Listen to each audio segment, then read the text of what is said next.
Et en attendant, c'est l'interview d'actualité. Johanna, vous recevez ce matin Ali Rabet, c'est le maire de Trappes dans les Yvelines et il fait partie des élus qui ont été invités à la mi-journée à l'Élysée par Emmanuel Macron. Bonjour et bienvenue à vous. Bonjour Ali Rabet. Bonjour. Alors il y a eu des débordements dans votre commune ces derniers jours. D'abord, est-ce que vous pouvez nous dire comment s'est passée la nuit à Trappes ? Elle a été très calme, comme les 2 dernières nuits.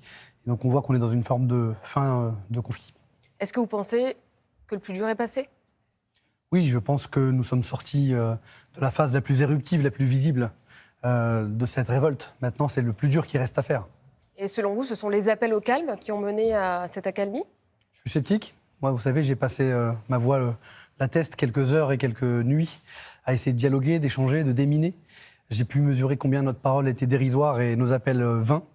Je crois surtout que c'est le principe des accès de colère. Ils sont violents, ils sont brutaux, ils sont parfois imprévisibles, même si celui-là ne l'était pas. Le président Macron avait été prévenu. Et heureusement, une forme de retour à la normale qui intervient assez rapidement, en espérant qu'il n'y ait pas de récidive à l'approche du 14 juillet, qui est un moment traditionnel d'explosion dans nos quartiers. Mais pour autant, je suis très inquiet parce que le feu couve sous les cendres.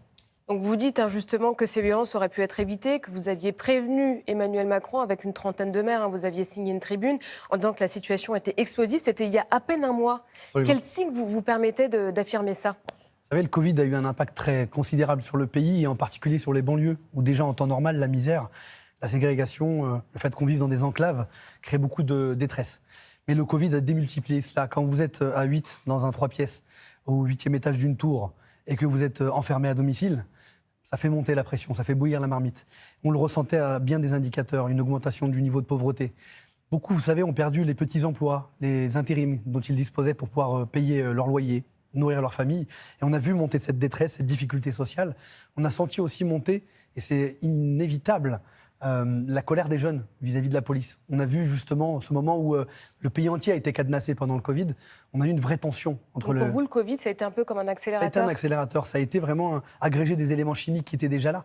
Mais il y a eu un détonateur avec ce drame de Nanterre, avec ce jeune homme qui a été assassiné à bout portant, Naël.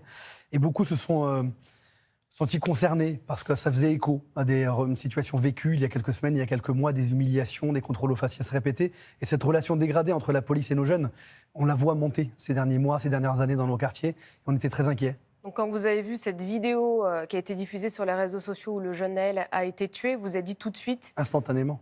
Ça a provoqué une profonde colère. Ceux qui ont un peu de recul sur nos difficultés dans les quartiers, ceux qui y vivent, ceux qui sont élus, ceux qui sont des bénévoles associatifs, connaissent les ingrédients qui permettent l'explosion. Les ingrédients, ils sont là, on l'a vu. C'est ce qu'ont dit les maires sans cesse, les médiateurs. Vous avez rappelé l'appel des maires il y a un mois. Il y a aussi eu des alertes en 2021 du maire de La Courneuve et beaucoup d'autres qui ont interpellé le gouvernement, la Première ministre, le Président de la République, qui nous ont méprisés, qui nous ont tenus à distance, qui n'ont pas écouté notre parole et qui n'ont pas honoré leur parole au moment de fixer des clauses de rendez-vous pour travailler ensemble. Ils n'ont même pas répondu aux demandes de rendez-vous de l'Association des maires de villes et banlieues. Et quand l'explosion a lieu, c'est trop tard.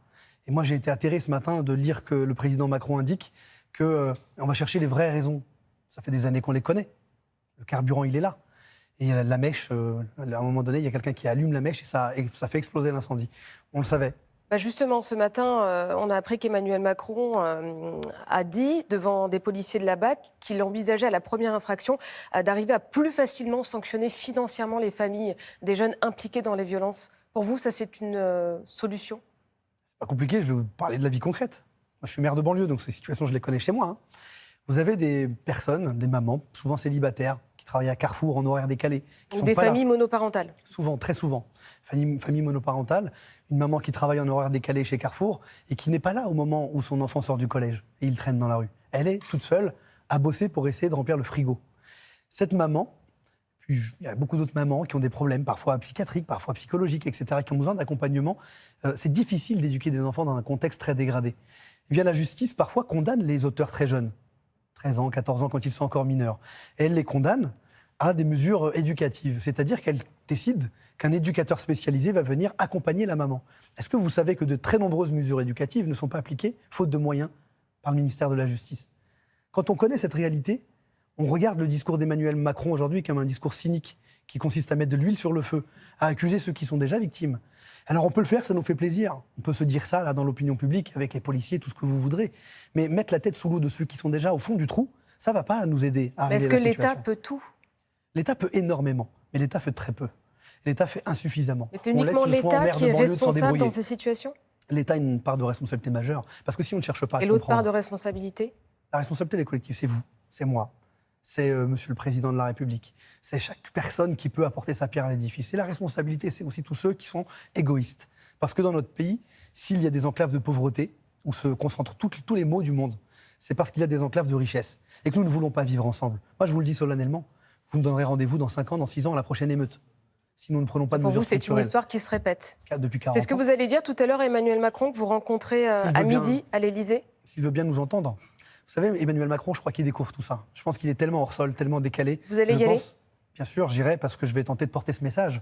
Mais j'ai très peu d'espoir au moment où je m'apprête à m'y rendre. Vous pensez que c'est une rencontre pour rien? Je pense Vous avez peu d'espoir. à toutes les demandes de rendez-vous données par les maires de banlieue qui n'ont jamais été honorées, à ce mépris qui a été affiché. Et ça me permet de regarder avec beaucoup de scepticisme ce rendez-vous de midi. Les banlieues, pour vous, c'est un peu l'enfant pauvre de la République? L'enfant oublié de la République, c'est pire. Merci beaucoup, Ali Rabet, d'avoir été avec nous ce matin dans Télématin. Je rappelle que vous êtes le maire de Trappes dans les Yvelines.